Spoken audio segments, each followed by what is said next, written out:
Welcome to FO Live. With me are three illustrious guests: Gary Grappo, a retired ambassador, head of the Office of the Peace Quartet in Jerusalem, one of the best American minds that I know on foreign policy.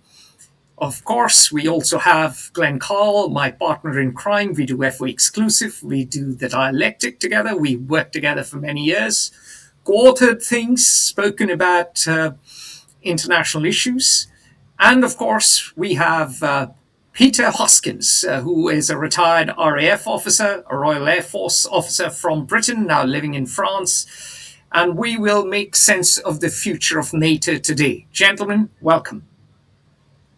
Good to be with you, Atul. Thank you. So, without further ado, Peter, since you're sitting in Europe, so is Gary. Gary is in Italy right now.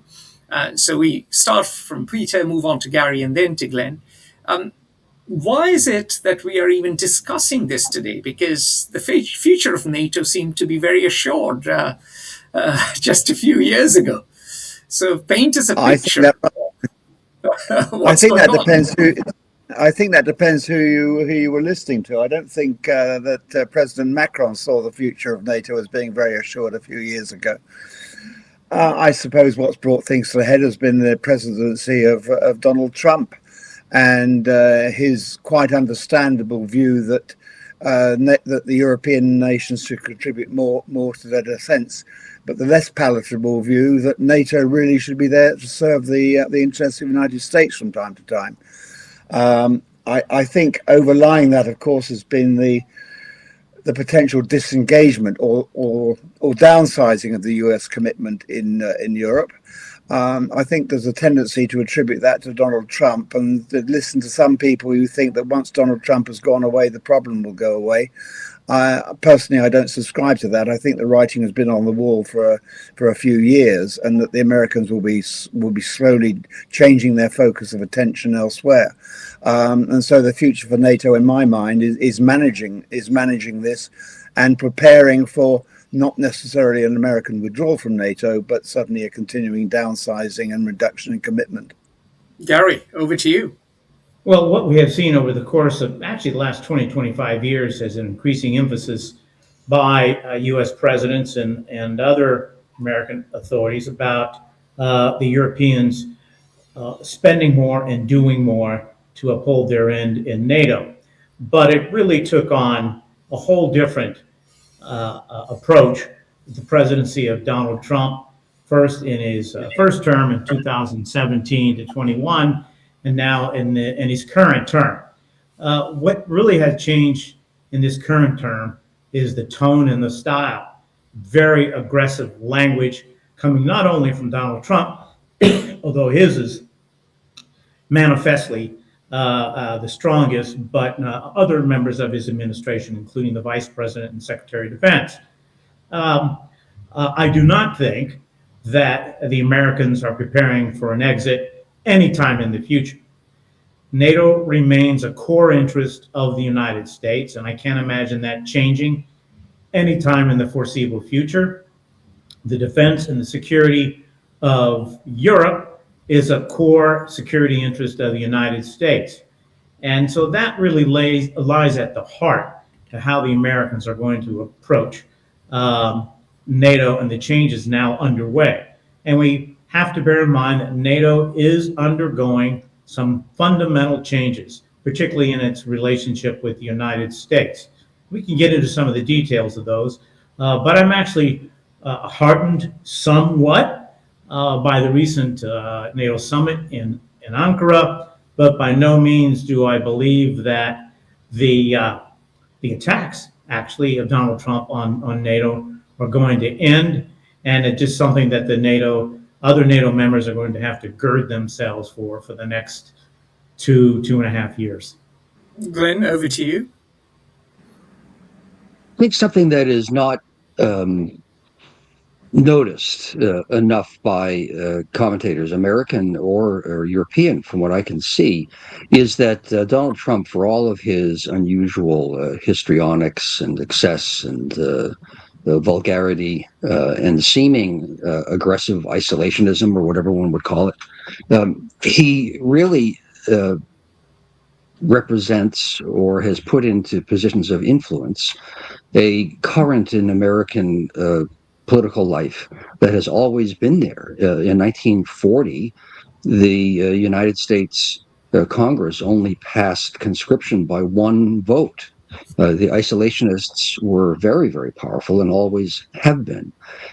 So, in a sense, we're living the first time in history, American history, modern history anyway, when the isolationist heartland of America is actually running the organs of power. When you combine that with the structural geopolitical changes, sort of a resurgent Russia, and I don't call America so much declining as that we have succeeded in making a world where others can succeed, with the rise of China and the halting efforts of Europe to punch with the weight that it could. And the world is different while we have isolationists who represent still a minority of the American viewpoint, driving American policy. So I don't think that we meaning the United States, are likely to leave NATO. But as the NATO members in Europe, which is everyone except for Canada and the US, become, and I think that they are actually more powerful as they have more guns, they will have more heft in the decision-making process. And it's inevitable that I think this will and should happen, really. So, Gary, you mentioned you've been heartened by the latest summit in Turkey, as now Turkey likes to call itself. Let me be provocative. Is Turkey or Turkey really even a real member of NATO anymore? Well, yes, they are a real member, but they certainly are a problematic member. And I think, and I don't know what the behind the scenes negotiations were like, and for the Turks to finally convince Mr. Trump to move ahead with F-35 transfer. This is the advanced American fighter that most, if not all, of the NATO members now have or will have shortly. And this had been promised to Turkey quite a while back, but they purchased a Russian radar system, which was a red light for the United States, as well as some other NATO members. But now Turkey is somehow going to give that system up. But Turkey certainly behaves in a very, very different way than other NATO members. There are questions about Turkey's future as a democracy. We like to think that NATO is a club of democracies, but you're sort of stretching that definition when you look at Turkey. And Turkey, of course, is probably asserting itself more than it has in the last 50 years in the Middle East. And it has the capability of doing that, particularly with all the other disruption that's going on and the changes in the level of power that countries in that part of the world have. So Turkey bears watching. It's an important member given its geographic position and given its numbers of troops. It has sizable military forces. It's a major contributor. And they still manage to make substantial contributions in terms of defense spending in their country. So on the whole, yes, a member, but not like any other member. To push you a little bit on that, the Greeks are not happy about the Turks getting F-35s. The Israelis are certainly not happy. And Joseph Olmert said it here on one of our discussions, that it is Mossad versus MIT, not the nice MIT in Boston, Glenn, your neck of the woods, but MIT, the Turkish Secret Service, all the way, he said, from Syria to Somaliland. So clearly, Turkey may be a part of NATO, but is at odds with a number of close American allies. And that has more or less been the case off and on throughout Turkey's membership in NATO. With respect to the F-35s, we have to bear in mind when you buy an F-35, you get the basic aircraft. That is all the machinery that makes it go and can be flown. But buying an aircraft from the United States is very much buying an automobile in the United States. There are all sorts of options that a country can choose. And preferred customers, and I'm thinking of Israel, Britain, and other nations, NATO, get some of those whiz-bang options. And it's a real question now. I don't know what Turkey's going to get, but it may not get all the options that other members have received in their F-35. So it remains to be seen, and the deal that was struck also remains to be seen. I think that was very much a part of Donald Trump's wanting to do a deal in order to tout the sales of F-35, although it's been out there for years. It's not really a major accomplishment. Actually, Turkey getting rid of the Russian radar system was an accomplishment. The sale, not so much. The Blue Mosque is being rebranded the Trump 4-Tower Mosque very soon. Let's get into the thick of things when it comes to NATO. Peter, you are an RAF officer. I recently got back from London. There seems to be a real lack of trust now, even in the UK, when it comes to the US, which I never thought I would see in my lifetime. I remain in touch with a number of people from my service. I think there's concern over the current administration. I don't think we should confuse that with mistrust of the United States. I think we've got two different issues there. And I think that, from my own personal perspective, the problem with the current administration is to know what is rhetoric aimed at the electorate of Donald Trump and the Republican Party, and how much of that does he really believe? I mean, is his understanding of NATO really as it sometimes appears, or does he underneath that understand what it actually the treaty really means?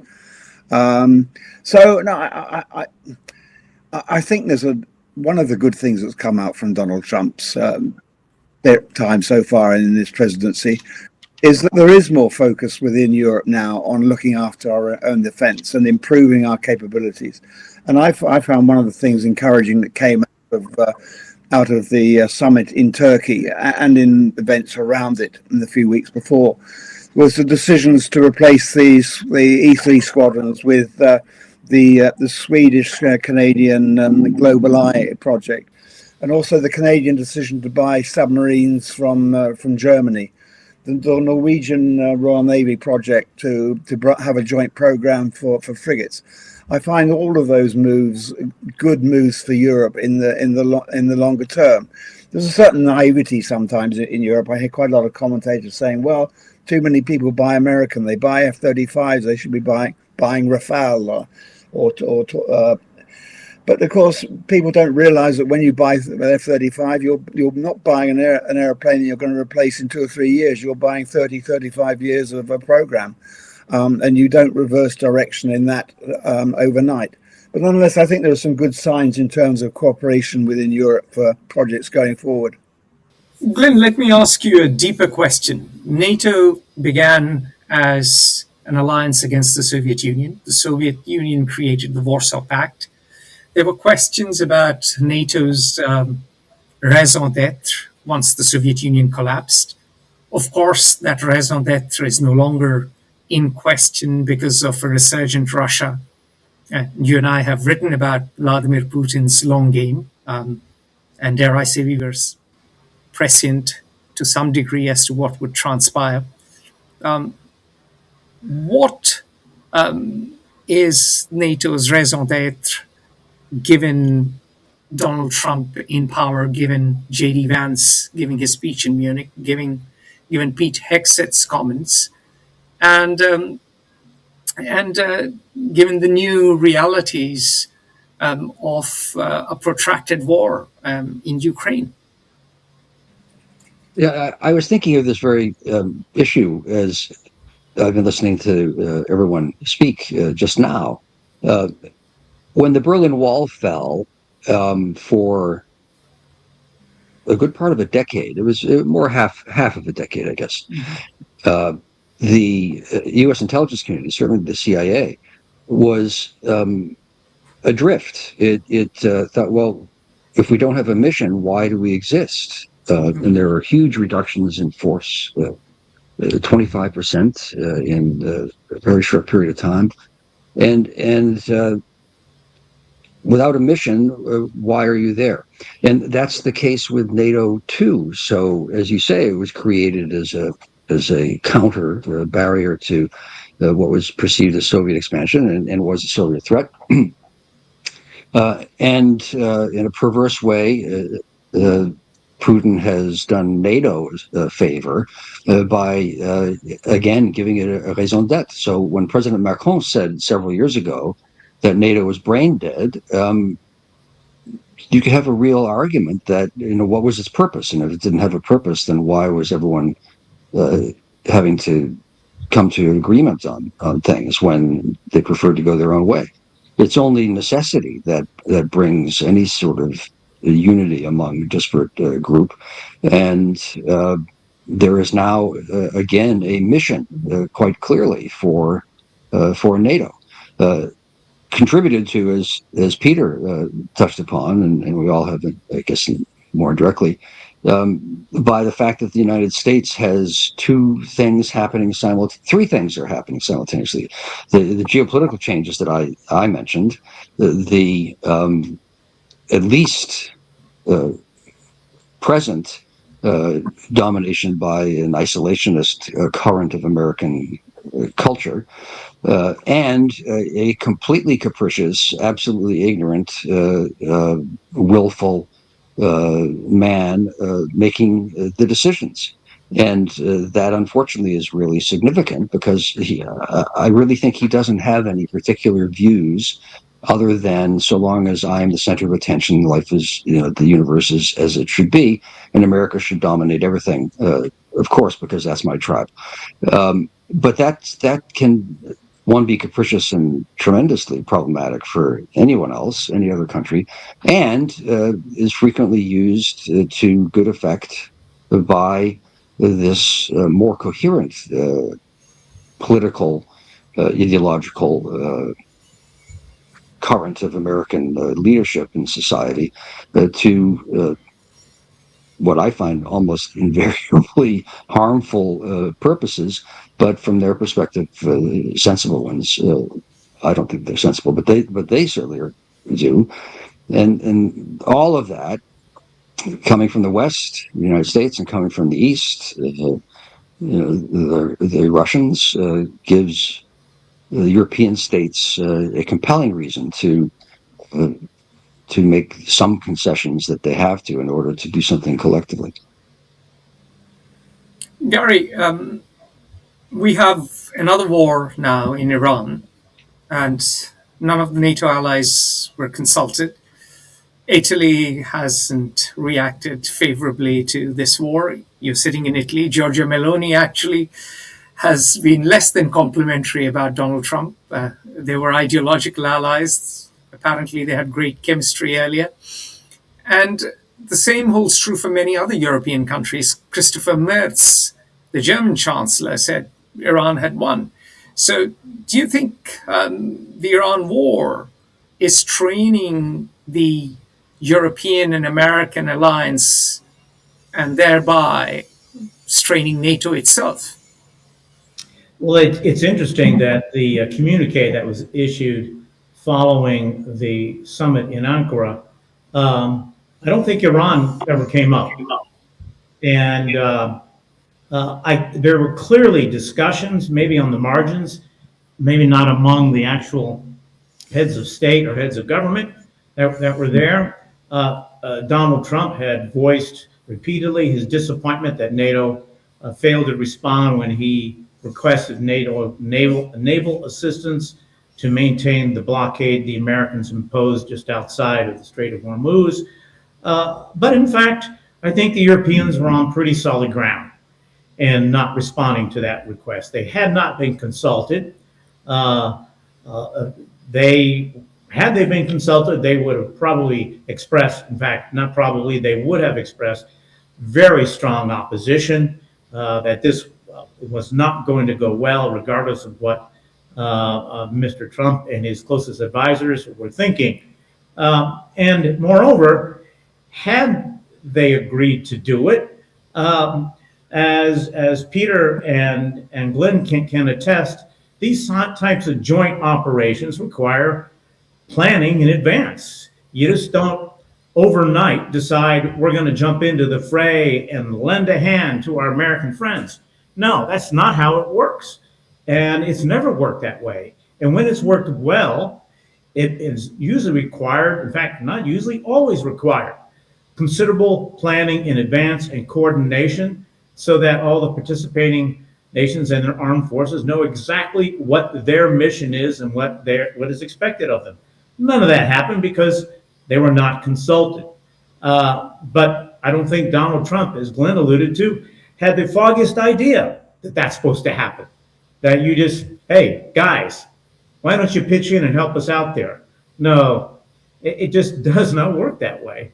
And I was sort of disappointed. I had expected something to come out of Ankara from a discussion about what to do with Iran going forward, because Iran is a security threat to Europe and NATO too.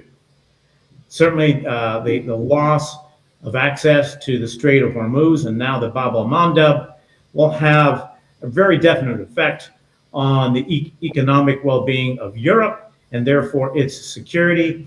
And therefore Europe has a stake in this.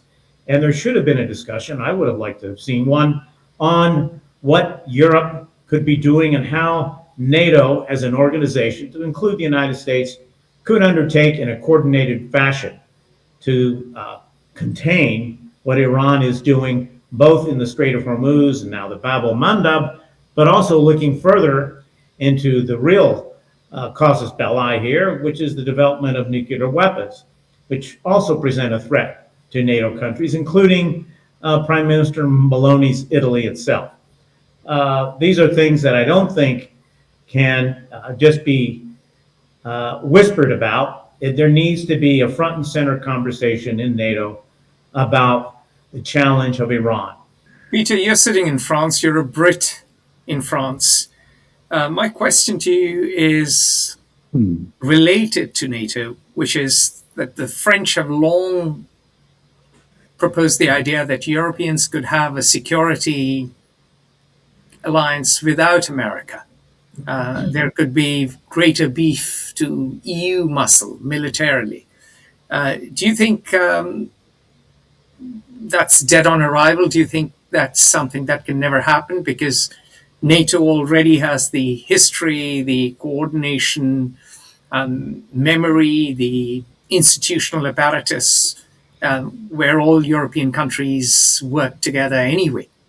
I would never get into saying something will never happen, but I think it's extremely unlikely now, and particularly more so now. I think the war in Ukraine has brought it home to people that the value of NATO as a structure, with all of its common practices and its experiences. The idea somehow that you could construct a parallel European Union defence project, it just seems to me. It's just so wasteful and so unnecessary, and also it raises all sorts of problems. You've got countries such as Ireland and Austria, which are neutral countries. How do you cope with that? How do you keep Canada and the United Kingdom on side if you try to do it within the European Union? And I think also that I agree with something that has been said before. I don't think the United States is likely to withdraw from NATO. But if it were to do so, if you look at the structure, the NATO command structure, in every post where there is an American commander, his deputy or his chief of staff is inevitably a European. And that's pretty much reflected in the structure down the chain. So I think we've got a ready-made structure there. If we have to go down the European-only route, we have the structure there. I see no value whatsoever in trying to reinvent something. I'd just like to come back on a point that Gary made earlier about planning. I was involved in the first Gulf War, and he's quite right. That kicked off in about the August of 1990, if I remember. And the 5 or 6 months following that, before the shooting war started, was taken up both on the diplomatic side, with the Americans building a very effective coalition, but also on the military side of making sure that we, as the minor partners, were able to integrate with the United States systems.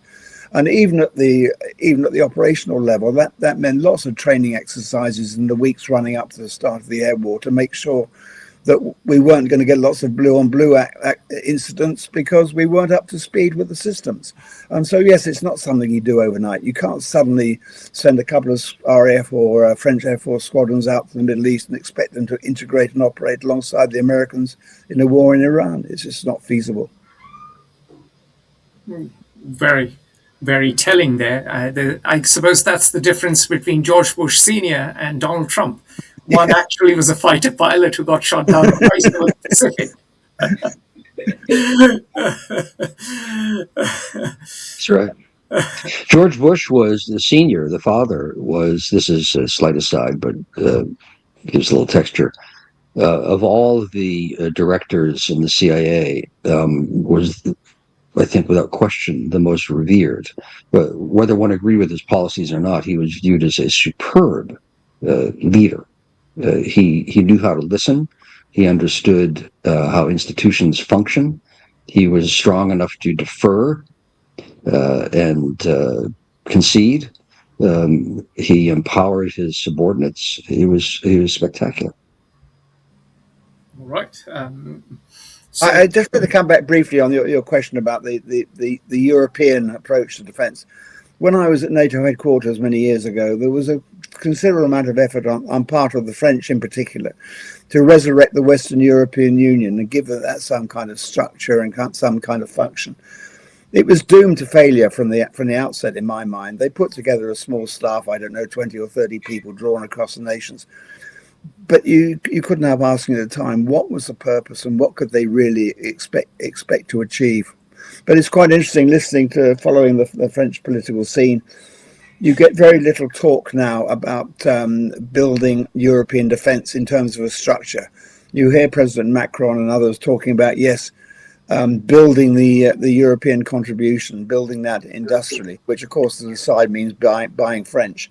But there's certainly an awareness, I think now, if it's not actually stated, that constructing a European equivalent of NATO is foolhardy. I hope I'm right. Well, I mean, the French and the Germans were planning to build a jet together, but now they are not. Yeah. So the coordination between European countries still leaves a lot to be desired, which brings me on to a question for Glenn. Glenn, Peter has suggested that the US will downsize its commitment to NATO. Gary thinks that the US will remain interested in NATO because Europe is of critical strategic importance. Where do you stand? But I think nations, in the end, almost always pursue what they believe is their national interest, and it's hard for me to see anyone with some knowledge of international relations who would want to have the United States walk away from NATO.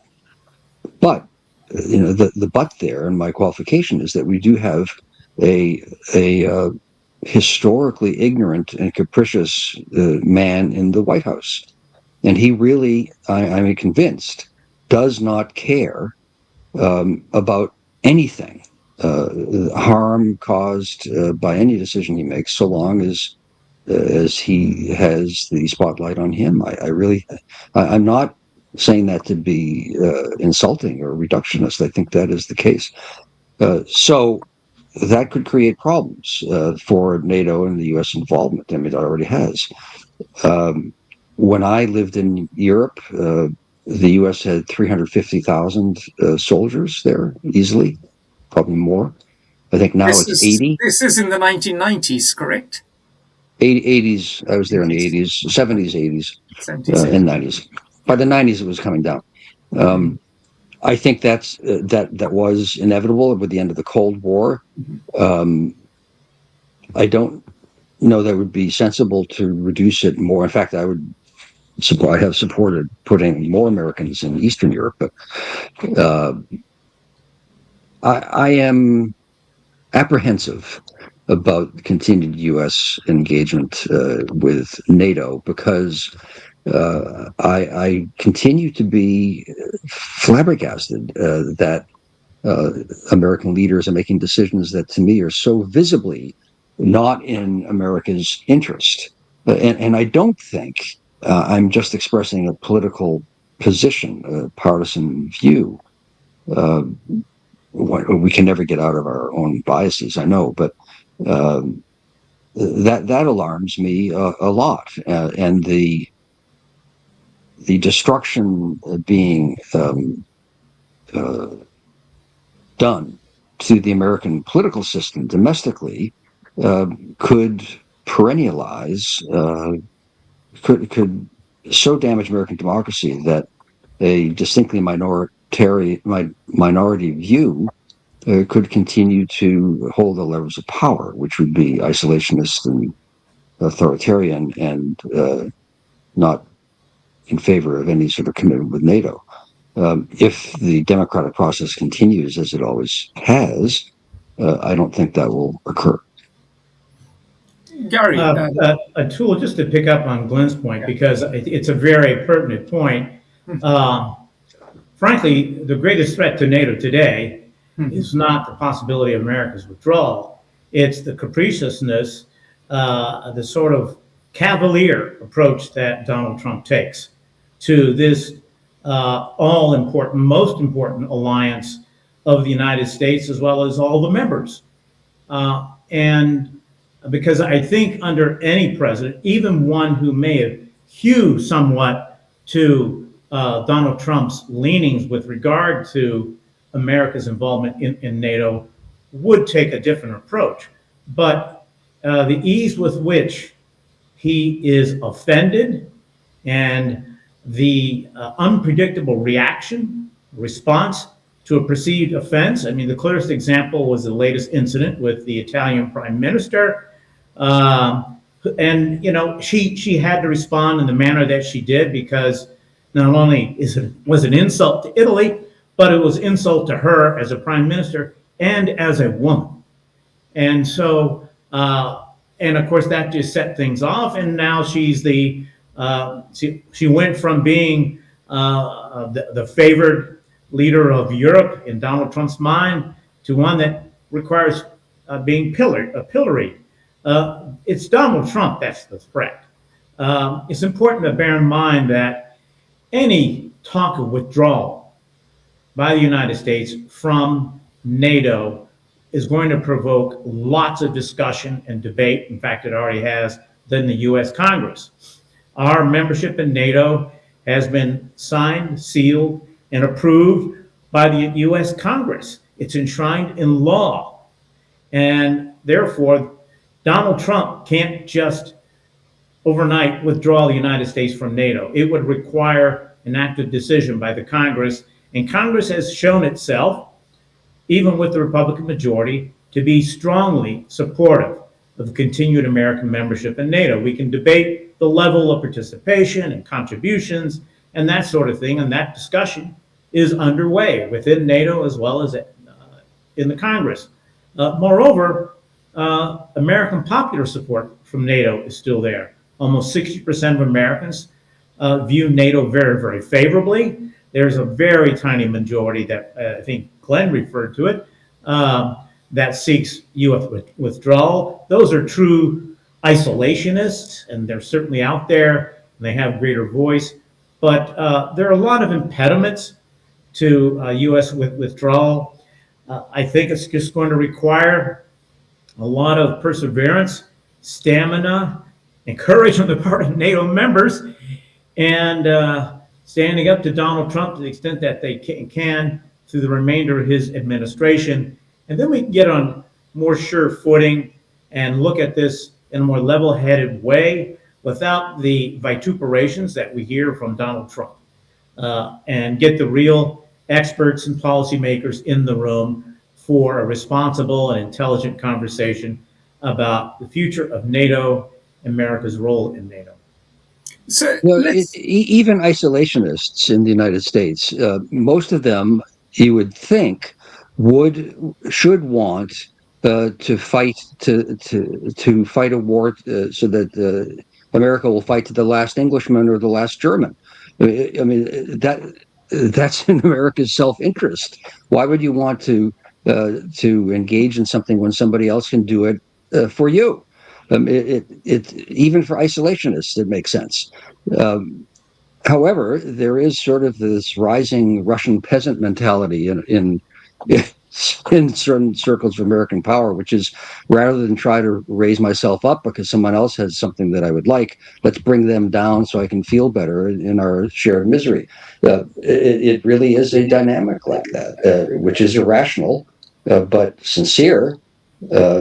They're just a visceral distaste for or opposition to anything that is not almost autarkic in self, and certainly ascendant right now, but minority. So let me talk about a potential post-Trump world, because Gary said once Trump goes, things could reset. And my question is, you have J.D. Vance, you have the National Security Strategy, which talks about Europe in civilizational decline. You have, amongst a large number of Republicans, this belief that the Europeans have lived off American subsidy. That's how they have created their welfare states. And actually, this European model that the Democrats want to emulate and embrace is the real threat to America and will destroy America, because it will benefit the lazy, the not deserving, the undeserving. And with $39.5 trillion of debt, we can't afford any expansion in the welfare state, or for that matter, expenditure in Europe. So let's assume J.D. Vance takes over. Let's assume Pete Hegseth takes over. Let's imagine a post-Trump world. And do you really think, Gary and Glenn, both of you, since both of you have a good handle on the US, that things could reset to normal? We could have status quo ante. Status quo ante, no. I mean, NATO is changing and will change, and I think we'll see the fruits of that. And I really do think that these will be largely told on the positive side, beneficial, and but this will come after Donald Trump, even under the Vance administration, and I would not take that as a given. I simply would not. It's hard to predict what will happen in 2028. American politics is traditionally very hard to predict at times, and I think it's especially difficult now. But as I said, most Americans, whether they're inside or outside of government, in the Congress, recognize the fundamental value that NATO brings to American interests, and they're going to stick with it. How that's done needs to be determined by the true experts in the room. And I know this sounds elitist, which this administration is fond of criticizing, but in fact, you do need people who genuinely understand how this very complex organization functions and how it can function better. And spouting ideological slogans is not helpful. And that's basically what we're hearing now.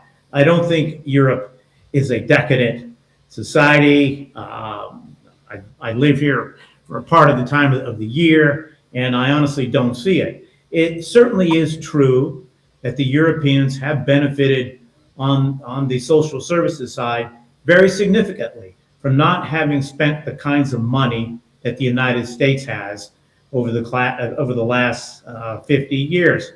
And that may change. That may change. But given the Republicans and general American resistance to that kind of social welfare, or now as it's being termed, social democratic movement, I don't see that happening to any substantial degree, despite the upsurge in popularity we're seeing among American people, particularly young Americans. Glenn, over to you. Yeah, well, I'll make a provocative comparison. Let's think of American society and the political system like Osama bin Laden and Al Qaeda, and there are similarities sociologically and then politically. And I am not being flippant. What was Al Qaeda? It is, or bin Laden, and I won't take us off into Islam and terrorism for long. But fundamentally, it is a reaction to social cultural revolution. The impact of the West, of Christianity, the West, they're synonymous, if not identical, of modernity, of technology, of education, which is the heart of everything, is revolutionizing and has for decades, generations, Islamic societies. And the response is, oh my God, we are being destroyed. How can we be destroyed when our culture is our own and the right one, of course?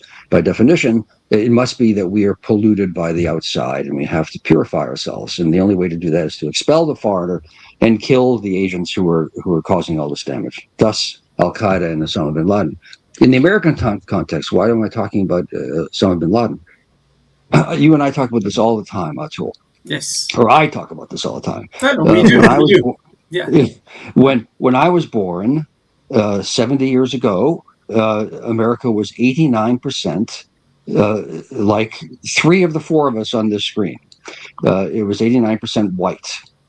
Today, it's 52 or 3%. In the next several years, it will be a minority white society for the first time in American history. That's not just a change in the coloration, it's a change in culture, outlook, perspective. And who feels the losers? It's the people who have been in the traditional industries that have been overwhelmed by globalization, who overwhelmingly have happened to be working class whites, who now, on top of that, have strange-looking people with strange-looking ways calling themselves Americans. That's the entire Trump phenomenon.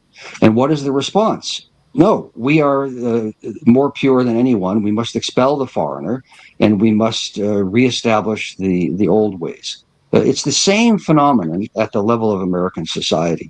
However, the facts are that I am a Smithsonian Museum institution, exhibit at this point. America is not the same thing at all. It is a new society. And most of that society is more educated, more outward-looking, more moderate in its social views than the people currently fighting what I think are, in historic terms, rearguard actions. So that doesn't mean that America will love NATO, but it does mean, I think, that the thrashing culturally and politically and internationally of the United States now, at some point, will settle into a more rational series of probably nationalist American policies, less integrated with Europe, because the existential threat is no longer there for the United States as it was perceived to be.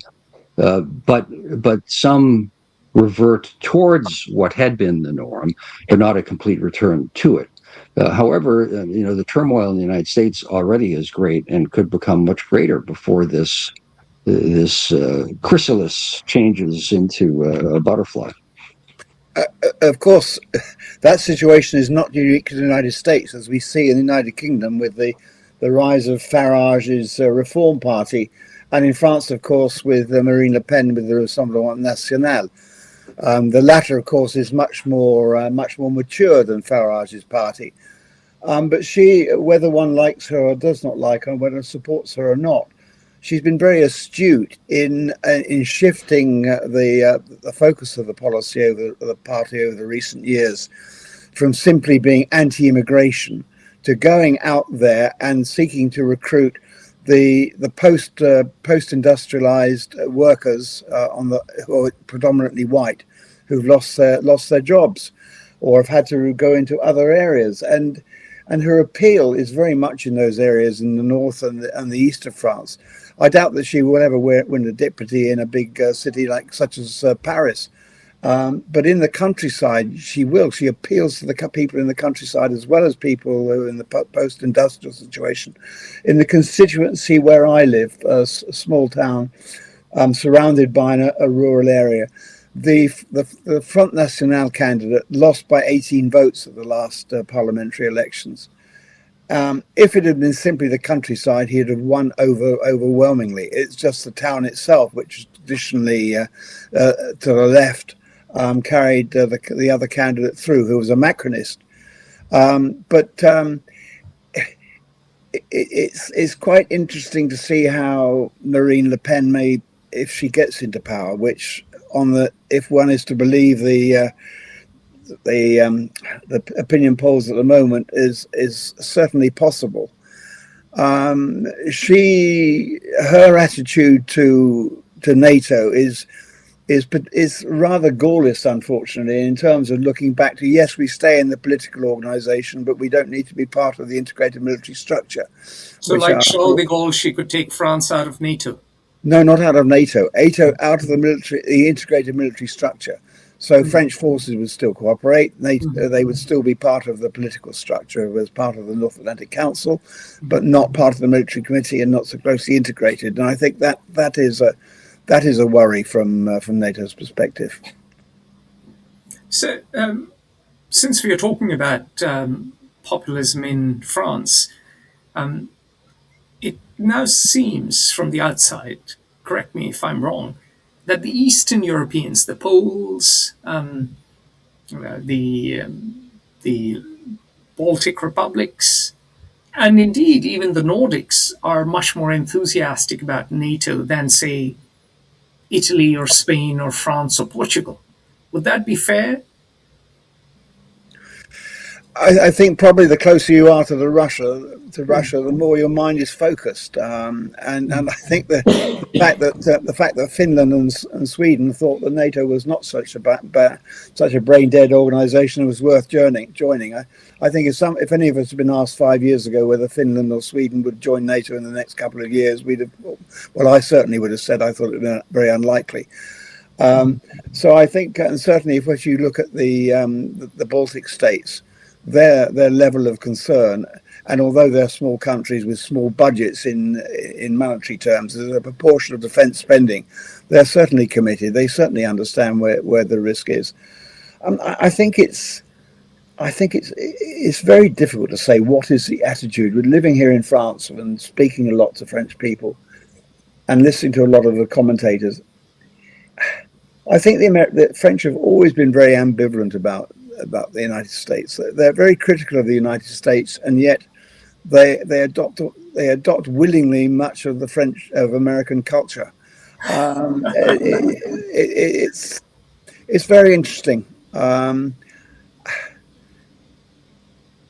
I think if you sit down and have a serious conversation with somebody who's thought through the issues, yes, they are supportive of NATO and they understand the need for it. But there are still certainly people who have this idea that it's about national sovereignty, that somehow that France can defend itself. And this certainly comes in when there's a debate over the French nuclear deterrent, about how that should be seen. Much debate about that, and much scandal mongering because Macron talked about sharing French deterrence. Interpreted by some as meaning that somehow France was going to give others a say in whether they would or would not use their nuclear weapons, which is far from the case. And frankly, I see that in my view, the ideas that Macron has advanced for so-called sharing of the nuclear umbrella from France really don't indicate any fundamental change in French policy for force dissuasion. We haven't mentioned Germany, and we would be remiss not to talk about Germany, because the joke was that NATO was created to keep the Americans in, the Germans down, and the Russians out. And the Germans are very much investing big time in defense. I remember, I may be incorrect, reading. I didn't read in detail the story that the German government would be taking stakes in defense startups.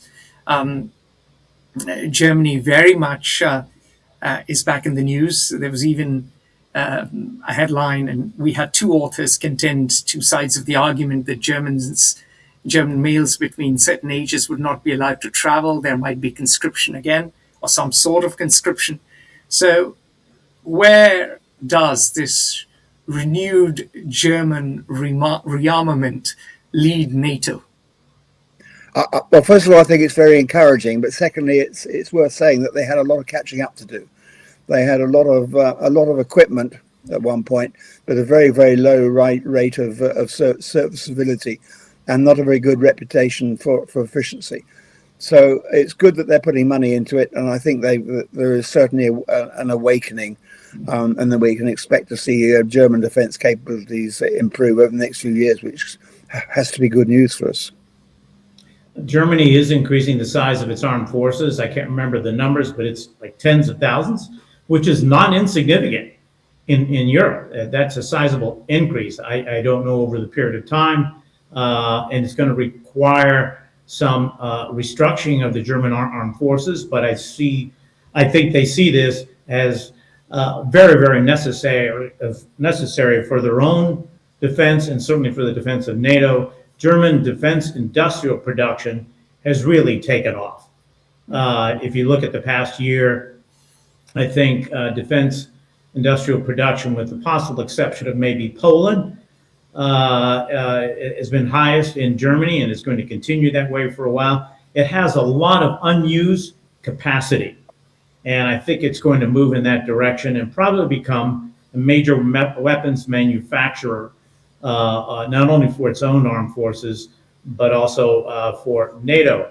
And if you look at the funding that's been provided, they're projecting the biggest increase in defense spending of all the countries over the course of the next 3 years, close to 3%. Now, some countries are already there and beyond it, but Germany is considerably bigger than they. So I think for all those reasons, this is good for NATO. This is good for Germany. Germany needs to play a greater role within NATO, and I think MERS has wisely decided to exercise the capability that it always had and hadn't taken advantage of. And it's going to be important for all of NATO. I would like to see France and Italy step up as well, and probably have to include Spain, two other large economies who have a greater capacity for NATO contributions, whether it's force levels or weapons production. While it's unfortunate that the joint aircraft project didn't work out, there's still a lot of potential there for joint production of various weapons systems. Airplanes aren't the only thing that militaries use. In fact, one could easily argue that, looking into the future, I'm also an Air Force veteran, Peter, it's not clear the role that traditional pilot-flown aircraft are going to be playing in the future of warfare. And therefore, joint drone production on the part of some European countries, and using Ukrainian technology. It's probably the most advanced technology in the world these days. And so lots of good things will come out, I think, not only of Germany's defense enhancements, but hopefully some of the other countries as well. If I can just chip in there from a British perspective, I've been very disappointed at the approach of the Sturmer government. Of course, is now gone, and we shall have to see what the new Prime Minister does. Interestingly enough, of course, the Defence Secretary, who resigned in protest about the lack of effort, has now been appointed Chancellor. I'm not sure whether we should see that as a good sign, or whether we should see that as being somebody put your money where your mouth is. But we shall see over time. But I think when I look at the British Armed Forces, I see it's good quality. It's good quality in terms of equipment. It's good quality in terms of people. But the sizes are almost derisory. The size of the Royal Navy now, the size of the army is I mean, the first Gulf War, we were able to put 50,000 men into the Gulf. We'd be lucky now to put 15,000 in, I should think. I'm not sure whether it's Lenin, but it's been variously attributed to him. He said that quantity has a quality all of its own, and there's something to be said for that. When you look at the British Armed Forces at the moment, it's personally, I think that the mistake that the British made, and the French to some extent, as over recent years, is that they allowed their structure and their equipment to be drawn towards low intensity warfare in places like Afghanistan. Now, that was understandable. One can argue for having fought those wars. But we did so at the expense of the capacity to deal with the real existential threat, which was a war in Europe. And we've now got to catch up and reverse that trend. And that's not going to be easy, both in terms of finding the money when economies are struggling because of all the money they want to put into social services, and with public opinion and with votes, etc. And unfortunately, the formula of the objective of 5% for defence spending, with 3.5% being direct defence spending and the other defence associated, I'm rather afraid that that's going to give a lot of people scope for creative accounting and creative politics. But one can hope that with the new Chancellor in the United Kingdom, that we may see an uptick and a real commitment for the years ahead. So, Peter, you've raised a very important point. Bond yields have been going up for European states. France, UK, Italy. Maybe not so much Italy. Italy probably has fared better. France didn't have a budget for a year. The UK is suffering from poor public services. Thatcher's privatization, some argue, went too far. Private equity has destroyed water companies or water reservoirs.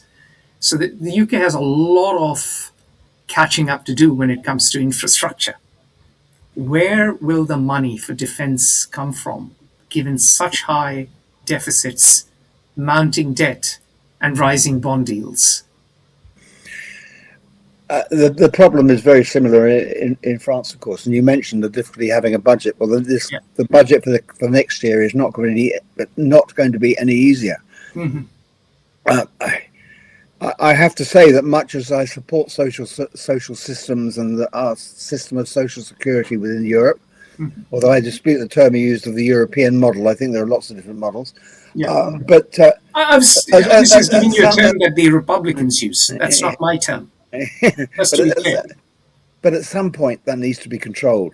I haven't got the figures on the top of my head, but the payments for people who have problems with disability in the UK, they have shot up. Have skyrocketed. They just don't make sense, and you just wonder what on earth is behind that. Is it structural?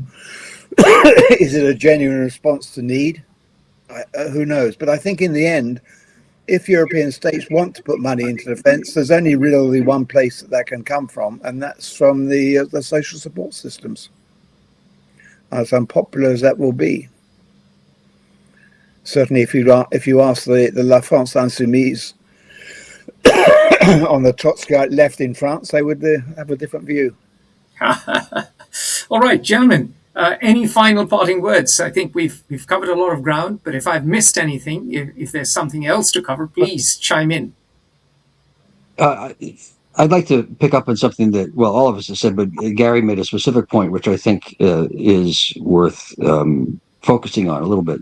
When you mentioned, Gary, the potential for cooperative progress in military issues and for NATO because of drone technology and technological change.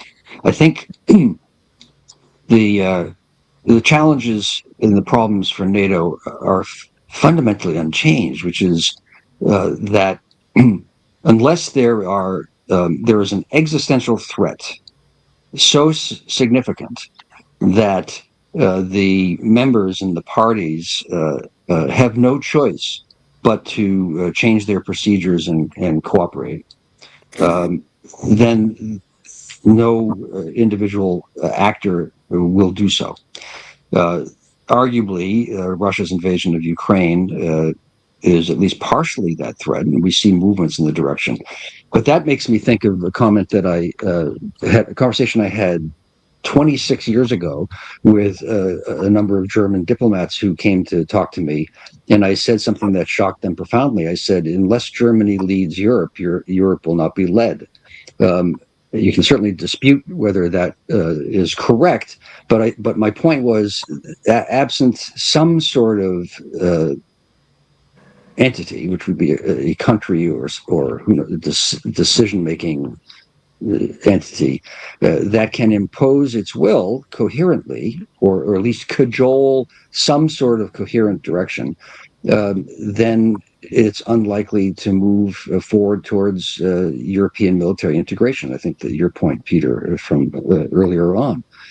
So I think the only way then to address that realistically, since never in history have sovereign countries really succeeded in coming together successfully absent an existential threat, is to go around the problem. The problem is that the French and Germans can't agree on who will actually build an aircraft, because we lose this if you do that, and so on. So, no, we all walk home.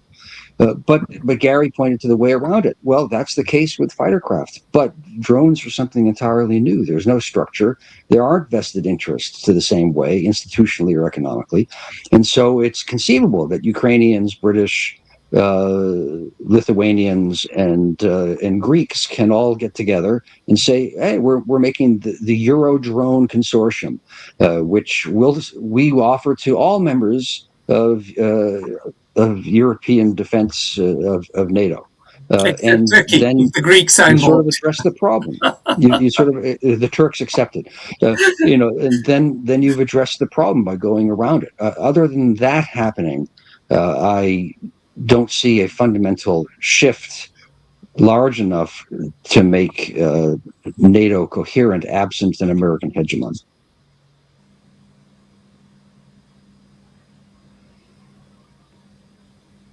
Gary, Peter, Well, just a little story. Going back to my time in NATO headquarters, this was just after the wall came down. I attended the first meeting and Chiefs of Staff session of NATO Chiefs of Staff, Chiefs of Defence, with former Warsaw Pact Chiefs of Defence. The meeting was chaired by the chairman of the Military Committee, who was a British Field Marshal, and his co-chair was a Russian Marshal, a huge bear of a man. And after the very polite introductory remarks from the Brit, he turned to his Russian colleague, and the Russian colleague sat back in his chair, looked around the room and said, "We have a saying in Russia, the higher the wall, the better the neighbour. I'm told that's all changed." And I thought at the time, I don't think anything has changed or anything will change.